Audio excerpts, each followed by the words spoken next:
Assalamualaikum warahmatullahi wabarakatuh. Apa kabar semuanya anak-anak? Ibu harap kalian beserta keluarga dalam keadaan sehat dan baik-baik saja.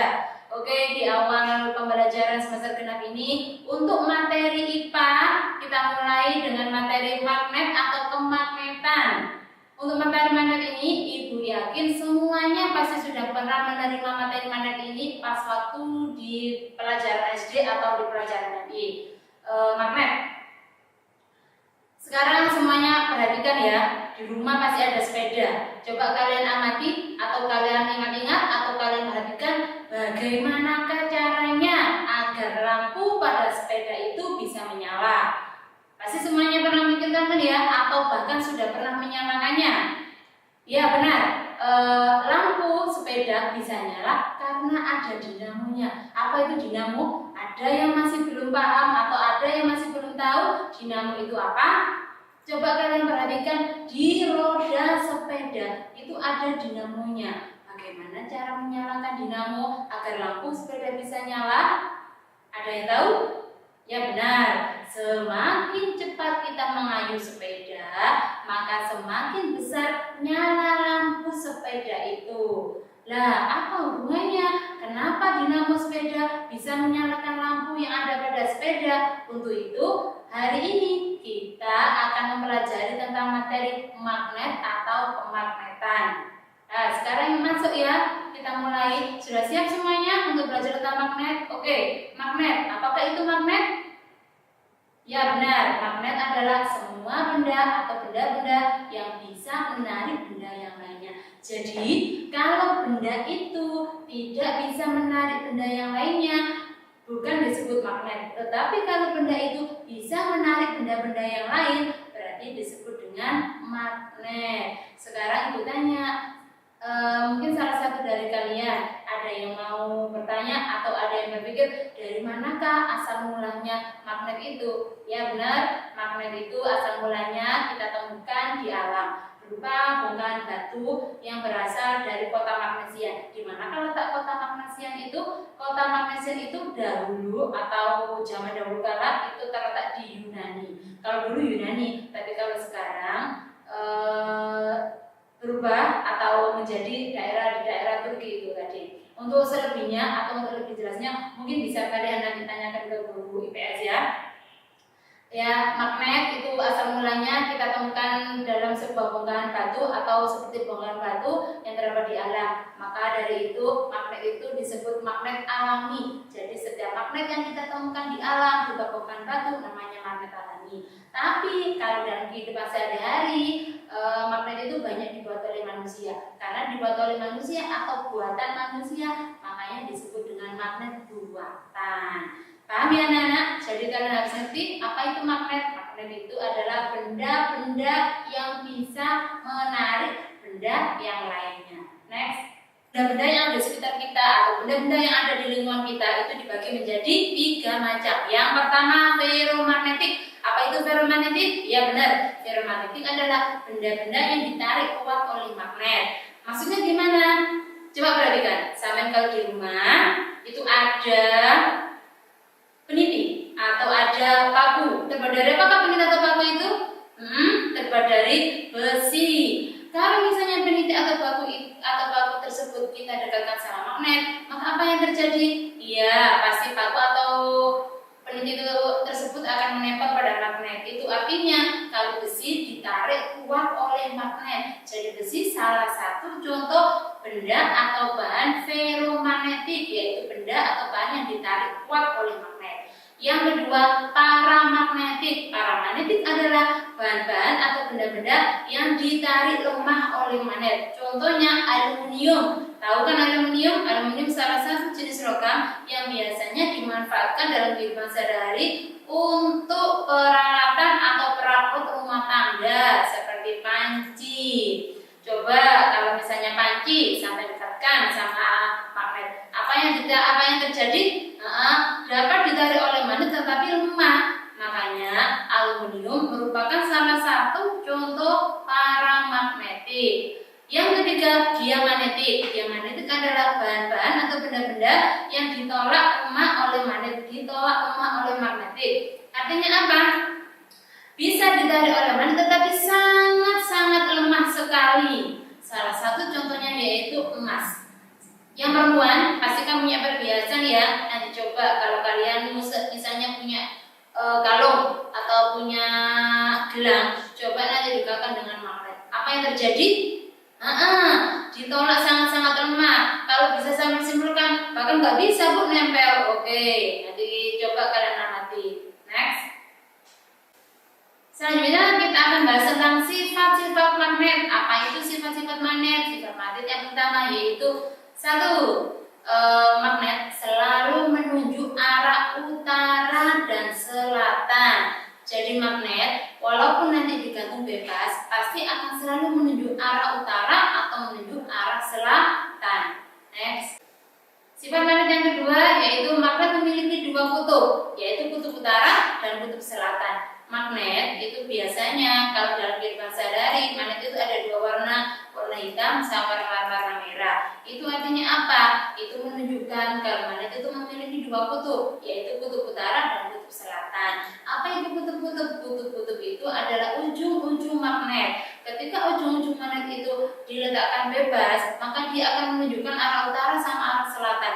Arah ujung magnet yang menuju arah utara itu disebut kutub utara, sedangkan ujung magnet yang menuju arah selatan disebut kutub selatan. Next. Sifat magnet yang ketiga yaitu gaya tarik magnet yang terkuat terletak pada kutub-kutubnya. Ingat ya nak, tadi magnet mempunyai dua kutub yaitu kutub utara sama kutub selatan. Dan di kutub utara sama kutub selatan itu mempunyai medan magnet yang terbesar, sehingga gaya tarik pada kutub-kutubnya itulah gaya tarik yang paling besar. Kalau di bagian tengah magnet itu gaya tariknya lemah karena medan magnetnya kecil.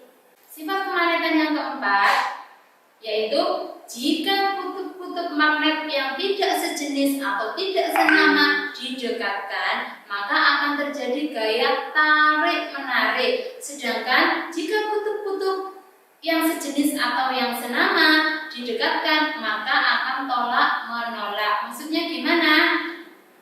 Ibu punya dua magnet. Ketika kutub utara didekatkan dengan kutub selatan, artinya berbeda jenisnya, maka akan terjadi gaya tarik-menarik atau saling mendekat.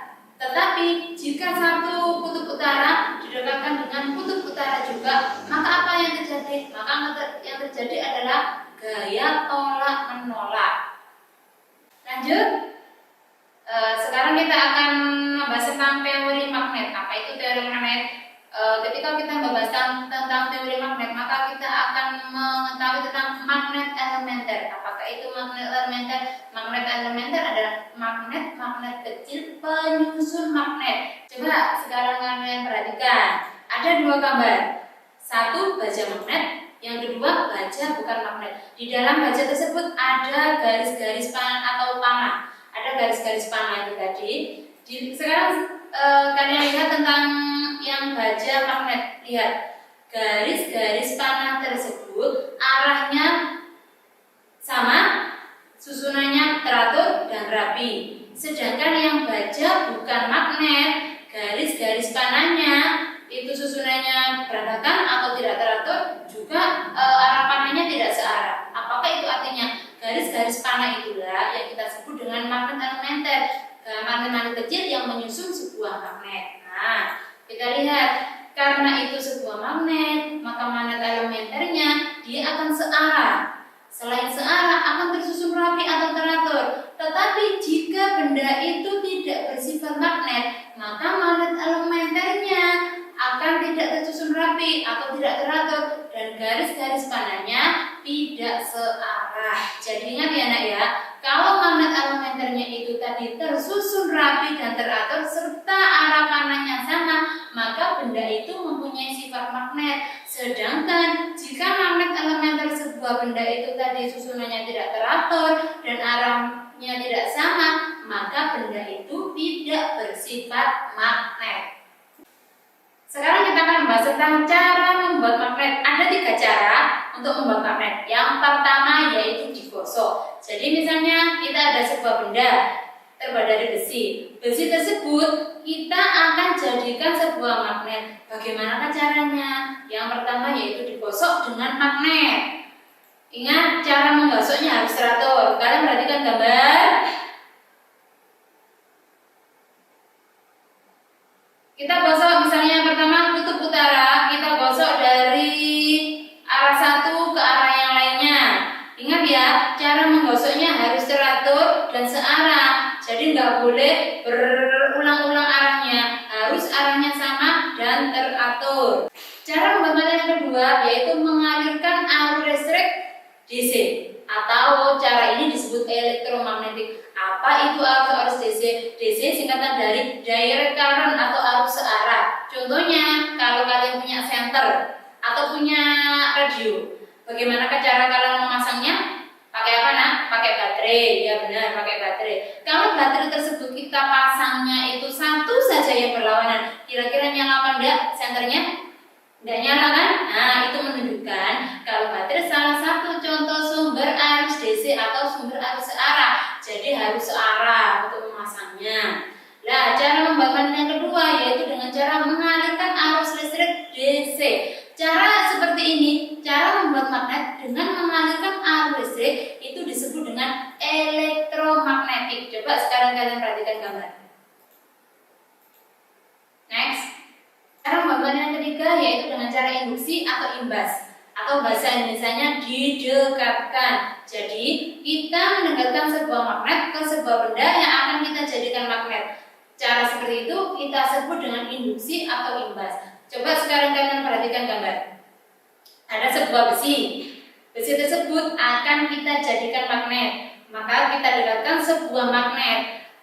Kutub magnet yang berdekatan dengan besi yaitu kutub selatan. Maka bagian ujung besi yang berdekatan dengan kutub selatan itu akan memiliki kutub yang sebaliknya dengan kutub sebuah magnet tersebut. Kalau digambar, kutub selatan berdekatan dengan besi, maka ujung besi yang berdekatan dengan kutub selatan otomatis akan menjadi kutub utara, dan sebaliknya ujung sebuah besi yang berjauhan dengan kutub selatan magnet tadi akan memiliki kutub selatan. Tadi kalian sudah belajar tentang cara membuat sebuah magnet. Sekarang Ibu akan menjelaskan tentang cara menghilangkan sifat kemagnetan sebuah benda.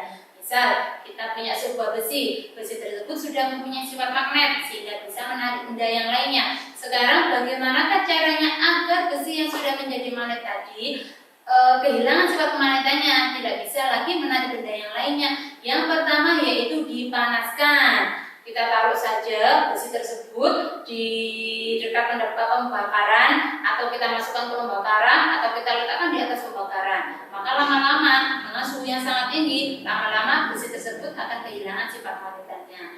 Cara menghilangkan sifat kemagnetan yang kedua yaitu dengan dipukul-pukul. Ingat ya, pukul-pukulnya harus keras dan butuh waktu yang agak lama. Cara menghilangkan sifat kemagnetan yang ketiga yaitu dengan dijatuh-jatuhkan. Kalian jatuhkan atau kalian banting berkali-kali, maka otomatis sifat kemagnetan sebuah benda atau sebuah besi tadi akan hilang.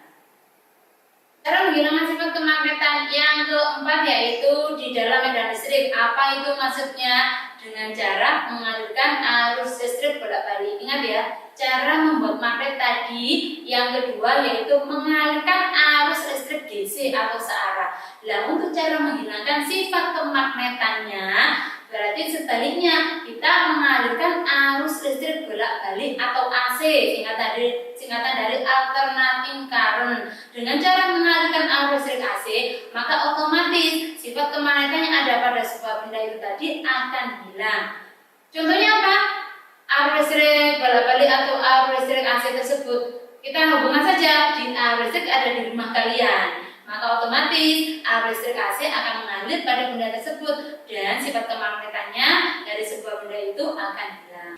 Demikian materi pembelajaran untuk kita hari ini.